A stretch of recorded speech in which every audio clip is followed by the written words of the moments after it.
దేవునికి స్తోత్రం.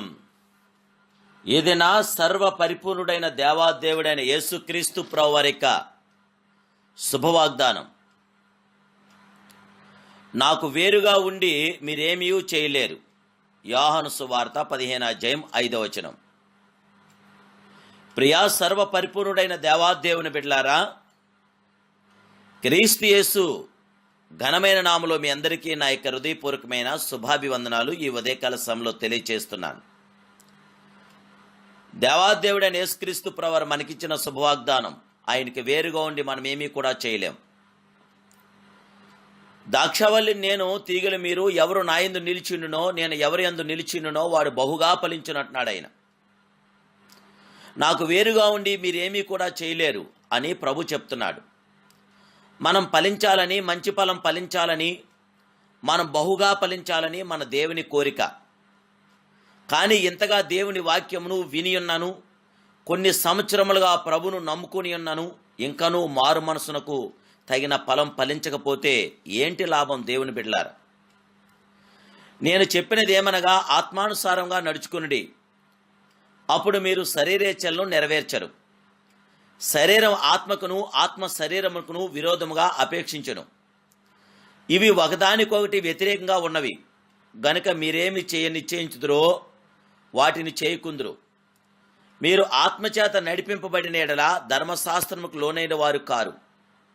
శరీర కార్యములు స్పష్టమైనవి. అవి ఏమంటే జారత్వము, అపవిత్రత, కాముకత్వము, విగ్రహారాధన, అభిచారము, ద్వేషములు, కలహము, మత్సరములు, క్రోధములు, కక్షలు, భేదములు, విమతములు, అసూయలు, మత్తతలు, అల్లరితో కూడిన ఆటపాటలు మొదలైనవి.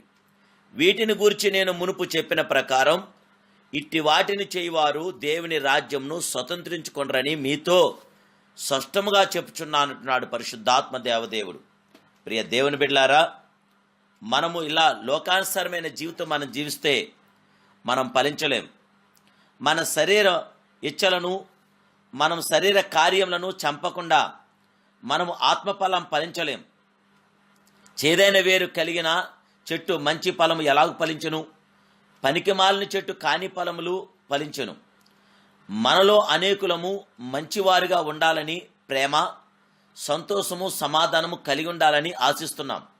కానీ కలహము, కక్షలు, కలవరంతో కూడిన మనము నిండి ఉన్నప్పుడు శరీరము ఆత్మకును, ఆత్మ శరీరమునకును విరోధముగా పోరాడుచున్నవి.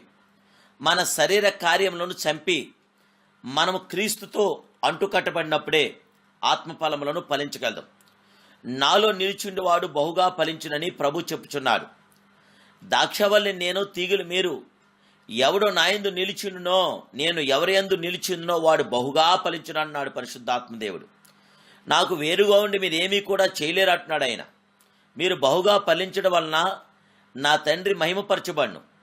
ఇందువల్ల మీరు నా శిష్యులగుదురని ఆ దేవాదేవుడు చెప్తున్నాడు. అంతేకాక ఎవడైనను నా యందు నిలిచి ఉండని ఎడల వాడు తీగవలే బయట పారవేయబడి ఎండిపోవును. మనుషులు అట్టి వాటిని పోగు చేసి అగ్నిలో పారవేతురు, అవి కాలిపోవును అని హెచ్చరిస్తున్నాడు పరిశుద్ధాత్మదేవుడు. గనుక ఫలించని ప్రతి చెట్టు నరకబడి అగ్నిలో వేయబడినని గుర్తించుకొని ఆయనలో నిలుచునుట ద్వారా, అనుదినము ఆయన సన్నిధిలో మోకరించి ప్రార్థించుట ద్వారా, ఆయన వాక్యంను పఠించి అనుసరించడం ద్వారా మనం ఫలించగలదు, బహుగా ఫలించగలదు, మరీ ఎక్కువగా మనం ఫలించగలమని నేను ప్రభు పేరట మీకు తెలియచేయగలుగుతున్నాను. జీవగల దేవుని బిడ్డలారా, కానీ మన దేవుడు మనల్ని ఫలింపచేసే గొప్ప దేవుడు. ఇప్పుడే ఒక తీర్మానం తీసుకుని నేను బహుగా ఫలించాలి అంటే నేను యేసులో ఉండాలి. ఆయనకి వేరుగా ఉండి నేనేమీ కూడా చేయలేను. దేవుని విశ్వసించి, దేవునందు విశ్వాసం ఉంచి, ప్రార్థించి ఆయనతో మనం కొనసాగితే మన జీవితంలో ధన్యములు చేయగల గొప్ప దేవుడు మన యేసయ్య. ఆ దేవాదేవుని కృప మీతో నాతో ఉండులాగన ప్రార్థన చేద్దాం. ప్రార్థనలో ఏకీవించండి. సర్వ పరిపూర్ణుడైన పరమ తండ్రి, సర్వోన్నతుడా, సర్వకృపానిధి, నీకు స్తోత్రాలయ్యా. ఈ ఉదయకాల సమయంలో మీ పిల్లలైన మమ్మల్ని అందరూ మీరు జ్ఞాపం చేసుకోండి. ఈ దినాన్ని మీరు ఇచ్చిన ఈ శుభవాగ్దానం ద్వారా మీకు వేరుగోండి మేమేమీ కూడా చేయలేం. అవును ప్రభా, నాయన మీ ద్వారానే మాకు జయము కలుగుతుంది, మీ ద్వారానే మాకు ఆనందం, ఆదరణ కలుగుచున్నది. నాయనా మేము నీలో బహుగా ఫలించడానికి మీ కృప మాకు దయచేయండి. మీ పిల్లైన మమ్మల్ని అందరినీ కూడా మీరు బలపరిచి నాయన సాతాను శోధన నుండి మమ్మల్ని తప్పించి మమ్మల్ని నీ నామానికి మహిమార్థంగా ఒక పరిపూర్ణమైన ఆలోచన కలిగి మేము ప్రభా జీవించడానికి మీ కృప మీ బిడ్డలైన మాకు అందరికి దయచేయమని ఏ స్తరాలు మమ్మల్ని ఆశీర్వదించి దీవించి బలపరిచి నీ కృపలో వర్ధిల్ల చేయమని అడుగుచున్నాను పరమ తండ్రి. Amen, amen, amen. దేవా దేవుని కృప మీతో నిలిచి ఉండుగాక. May God bless you.